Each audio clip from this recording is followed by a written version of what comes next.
Hello, I'm Daniel, and I'm going to read to you today from the Heart of the Buddha's Teaching by Thich Nhat Hanh, and I'm going to comment on the reading. This chapter I'm going to read is called The Noble Eightfold Path. So what are we talking about? Foundational Buddhist teachings are what we're talking about, right? The Noble Eightfold Path. So here's the chapter. It's called, again, The Noble Eightfold Path from the book Heart of the Buddha's Teaching. Okay? When the Buddha was 80 years old and about to pass away, a young man named Subhadda came to see him. Ananda, the Buddha's attendant, thought it would be too exhausting for his master to see anyone, but the Buddha overheard Subhadda's request and said, "Ananda, please invite him in." Even as he was dying, the Buddha was willing to give an interview. Subhadda asked, "World-honored one, are the other religious teachers in Magadha and Koshala fully enlightened?" The Buddha knew he had only a short time to live and that answering such a question would be a waste of precious moments. When you have the opportunity to ask a teacher about the Dharma, ask a question that can change your life. The Buddha replied, "Subhadda, it is not important whether they are fully enlightened. The question is whether you want to liberate yourself. If you do, practice the Noble Eightfold Path. Wherever the Noble Eightfold Path is practiced, joy, peace, and insight are there." The Buddha offered the Eightfold Path in his first Dharma talk. He continued to teach the Eightfold Path for 45 years, and in his last Dharma talk, spoken to Subhadda, he offered the Noble Eightfold Path again. Right view, right thinking, right speech, right action, right livelihood, right diligence, right mindfulness, and right concentration.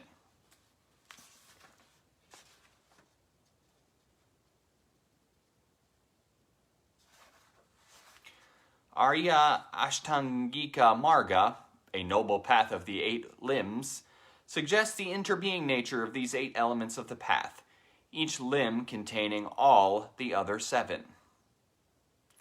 Please use your intelligence to apply the elements of the Noble Eightfold Path in your daily life. And so the text goes on to have a chapter about every one of those of the Eightfold Path. And I'm not going to read all of those today because I'm going to do each of those separately, just as the text does.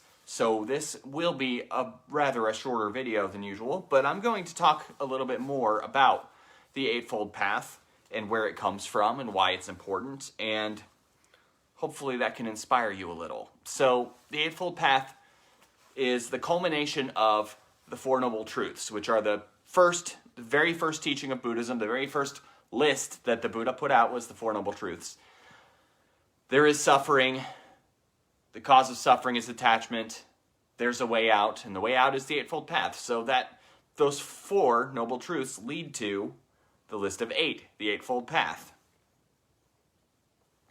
Right view, I've seen that sometimes that's called right understanding, and it's just sort of seeing the world clearly, striving to see our place in the world clearly, and sort of just wanting to put down our baggage so we can see things the way they are. That is right view.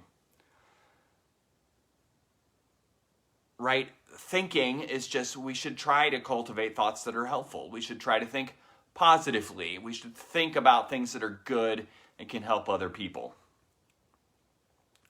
Right action, maybe this is an easier one to talk about, but it's just we want to, with our actions, minimize the harm we cause to others, because the truth is we cause a lot of harm to others, right? We cause plenty. And so right action is really important. It is, and I skipped right speech, and I will circle back to it, and I'm sorry for that. But right action is just doing the right thing. We usually know what the right thing is. And the Buddha realized, and we can realize, that a virtuous life helps us on the meditation path. Even if we don't always recognize how it does, or we don't always think it does, a non-virtuous life leads to us straying from the path. A virtuous life, cultivating good habits, helps us on the path. The truth is that if we're lying to people and stealing all the time, it's harder to be mindful. So even from a selfish perspective, it's harder to be mindful. But also, we want to have harmony with the world around us. And committing crimes that harm others, that have clear victims, well, that creates disharmony, right? And to a degree, all the ethical teachings in Buddhism are about being more harmonious with the world around you. It's not like commandments. It's not like do this, do this or else. But I want to have more harmony in my life. So I'm going to stop taking things that don't belong to me. I'm going to stop betraying people, because harmony is good. Having a good reputation is good and helps you get through life. So I accidentally skipped right speech, and I'm going to talk about it right now. Right speech is very obviously not lying, but it's also all the ways we might cause harm with our words. All the ways we might cause harm with our words. And let's be clear, not commandments. So lying, we say don't tell falsehoods, but at the same time, like those people that were hiding Anne Frank and her family in their attic from Nazis that wanted to kill them, those people lied, but they absolutely were doing the right thing. They absolutely were doing the right thing. So we have to temper this with reason. Not to say that we can make excuses to lie, because we could very easily fall into that trap and start making excuses to tell lies we want to tell. But if it's something like hiding people in your attic, well, then yes, lying is probably the right course of action. But if it's lying because I don't want to face the consequences for the thing I did, well, no, that's not going to be right speech. But also, right speech extends into things like gossip. Gossip is not right speech, because gossip really only causes harm. And to a certain extent, idle chatter. I'm reluctant to even talk about this, but idle chatter is when you're just filling space with words and you have nothing important to say, but you're just blah, blah, blah, blah. That's idle chatter, and that is considered wrong speech as well, although far less harmful than lying or gossip.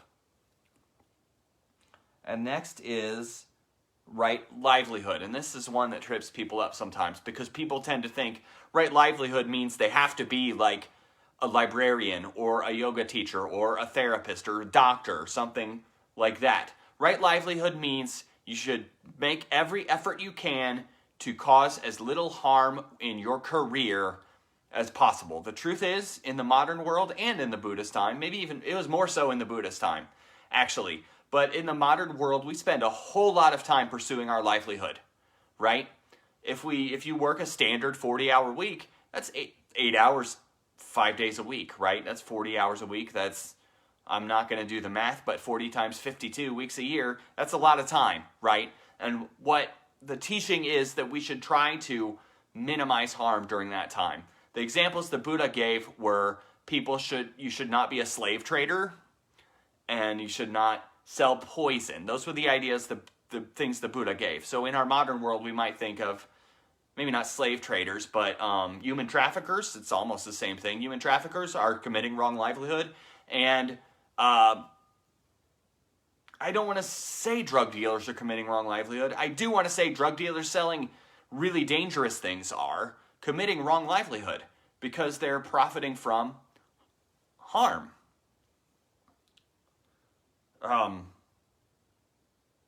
I don't need to go into justifying some drug dealing and not other drug dealing, but we know what the most harmful things are, and the people making their living from that are doing wrong livelihood. And in this interconnected world, of course, any career almost can be harmful. Almost any career can be harmful. But one thing I want to say is I have this friend, and he works in IT, or rather he worked in IT, and he made a lot of money working for very powerful companies who did maybe some good things and some very shady things too. And he was dealing with that, and he was really struggling with it.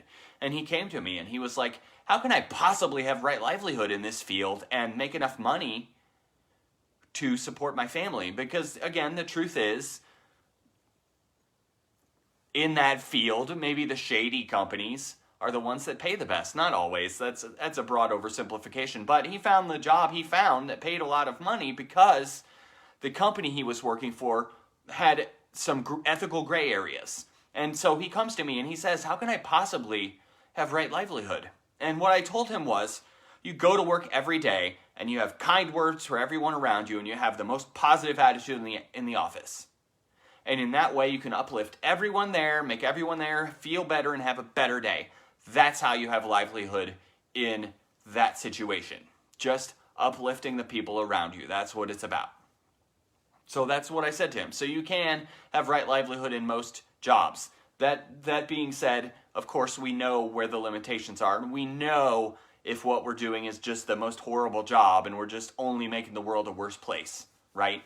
I also think of, and this may not mean anything to a lot of you, but this movie Pretty Woman, in the beginning of it, Richard Gere he's a venture capitalist, and in the beginning of it, he's tearing companies apart and wrecking people's lives by being a vulture, by getting these companies that are, in hard times and just buying them and selling them off and wrecking people's lives is what he's doing. But by the end, he has changed what he's doing, and he's instead partnering with people, trying to build bridges instead of tear things apart. And that is a journey of right livelihood, I think. So right diligence. Sometimes this is called right effort. And that just means we're sincerely motivated. We are really trying. We are not just giving up. We are not just not meditating when we don't feel like it. We are not just not showing compassion when we don't feel like it. Rather, we are trying to really make sure we are putting a sincere effort into doing these things because they're important.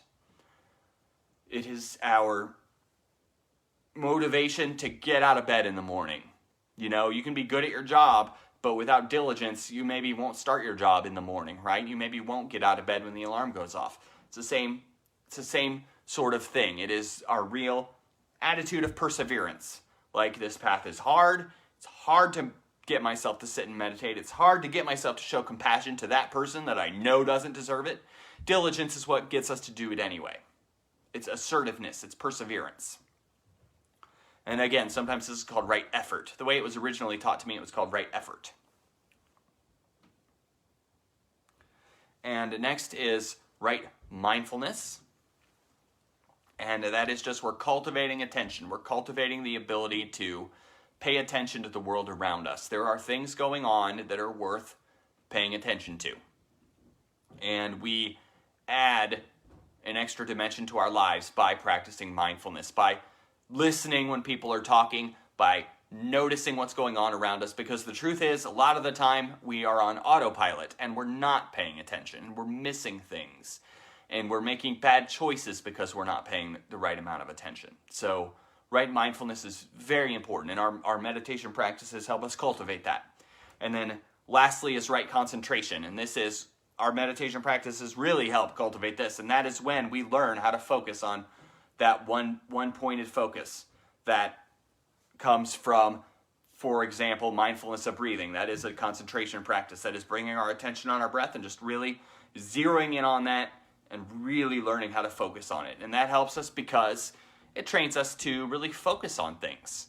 So when I really want to listen to someone, I can. When I'm really trying to complete a complicated task and figure out how to do it and what steps to take, I can concentrate. I can zero my attention in on that and I can figure it out.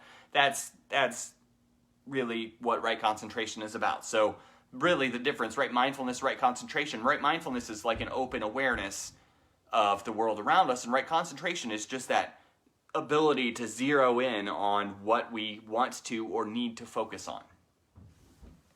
So that's my short description of the Eightfold Path, and that's it for today. So thank you for taking the time to listen to me, and have a good day.